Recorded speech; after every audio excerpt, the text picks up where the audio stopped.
What's up? Welcome into another edition of Breaking Booms. We are breaking news again. Told you we'd be back together. Don't be surprised. We got another commitment from a 2024 in-state Cleveland Glenville guy. Stop me if you've heard this before. Hard-hitting Damarion Witten, the tight end from Cleveland Glenville. He said it would mean a lot for us to reopen the Glenville to Ohio State pipeline again. It would be something that everyone at Glenville would appreciate. Well, sir, the pipeline is open and flowing. So let's talk about Damarion Witten, committed late last night. You definitely didn't want to see me in front of a microphone and a camera when he committed last night. I was like, passed out on the couch. 6'4", 215, 347 ranked prospect in his class, 19th ranked tight end in 2024. Coach Key finally gets a two-man tight end class. The long-awaited, where's it been? Finally, we got it. Damarion Witten commits to the Buckeyes over Texas, Tennessee, Purdue, Louisville, Iowa State. Kentucky was a late momentum mover. Michigan State, Michigan, Pittsburgh, Pitt, I like to call him, was offered by the Buckeyes back in September 6th. They just needed to see like his first two games of his junior year to like drop him the letter. Let's go.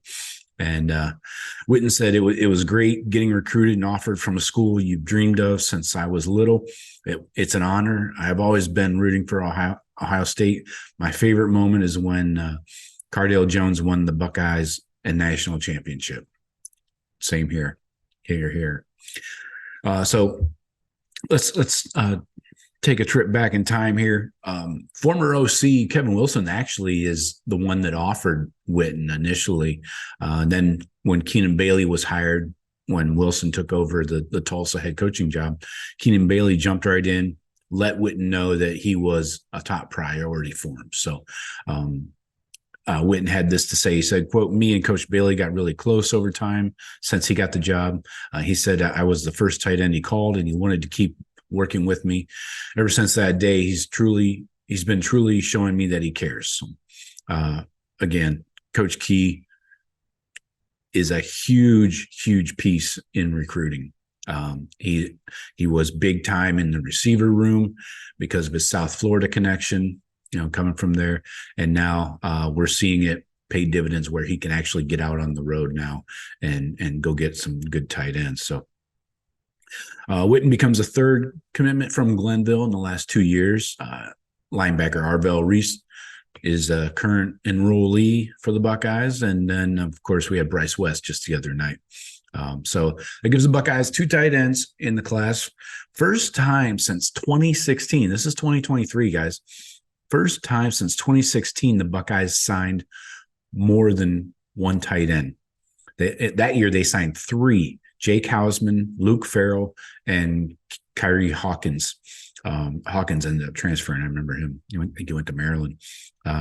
So that also makes this the seventh in-state commitment for the Buckeyes. He joins Bryce West, Garrett Stover, the Armstrong twins, Mark Nave, and Sam Williams-Dixon. So Mark Pantoni talked about this shit back in like February, I think, January, February, when they spoke to the media. We're going to bring in and target the Midwest again and make it a priority. And we're seeing that here. So, and we've got a couple other Ohio guys on the radar too. So we'll see what happens with those guys that haven't committed yet. Aaron Scott. So 16th commitment for the Buckeyes. He is the second tight end, joins Max LeBlanc, the four-star out of Chattanooga, Tennessee. Max is actually rated a little higher. He's the number 14 tight end in the class at 6'4", 222. But you can see these guys are very similar in size. Damarion 6'4", 215. So interesting there. But they present a lot of options for the Buckeyes on the field because they're different. So let's talk about Witten, what he brings to the field. He was a huge part of Glenville winning their first ever state championship. They went 15-0 last year. That's huge. Teddy Sr. still getting it done. So Damarion's strength is he's a dynamic pass catcher. He's definitely willing to learn the craft as a blocker. So he said that my biggest strength is the way I can run routes and open up holes for the running backs.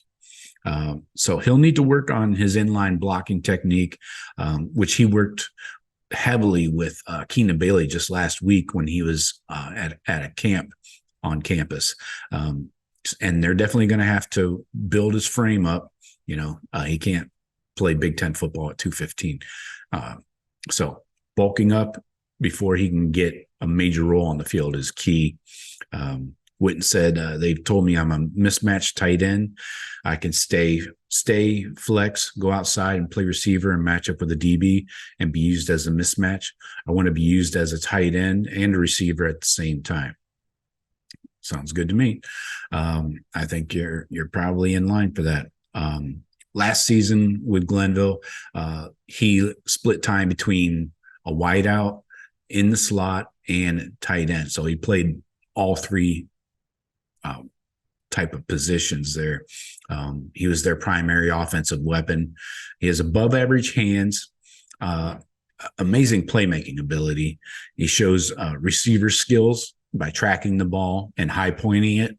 And he goes up and wins those 50-50 balls with those tracking skills and the ability, the big body, to box out a guy. He's got good speed, ran a 4.56 in the 40 at camp last week. So that's good for a tight end. If he can maintain that and put on some weight, that'd be huge. He can turn a screen pass into a huge gainer. He did that with Glenville. You see on his highlight tape. He took a screen pass 99 yards for a touchdown. So that speed is more than adequate, better than average for sure. So huge get for the Buckeyes. We get two tight ends joining a loaded room, at least relatively loaded. You got Jelani Thurman, in this 23 class. He's already up over 250. This guy is going to be a beast this year. So we'll see. We're going to lose Cade Stover after this season. Maybe Joe Royer. Who knows? If he has a breakout year, which is very possible, I could see that happening. He could make the leap to the NFL because he's in his fourth year, and G. Scott Jr. too. If one of those two guys has a huge year, maybe they get some NFL love. They don't need to be first rounders necessarily to jump to the league at tight end anyways, So we'll see what happens there. And then you got Sam Hart and Bennett Christian in the room. So all in all, great pickup for the Buckeyes. Love to see the Cleveland Glenville pipeline open. We get a little concerned sometimes, when we hear a lot of Michigan talk, with Bryce West and all that. And is Teddy Sr., favoring Michigan now or something like that? And no, it's not the case. So that's all I got for you today. Maybe we'll do this again later. Who knows? I'm going to need another coffee here. This is almost empty. So maybe we'll do this again later. What's up, Aaron Scott? Maybe you hop on board. But that's all I got for you now. Talk to you later. Go Bucks.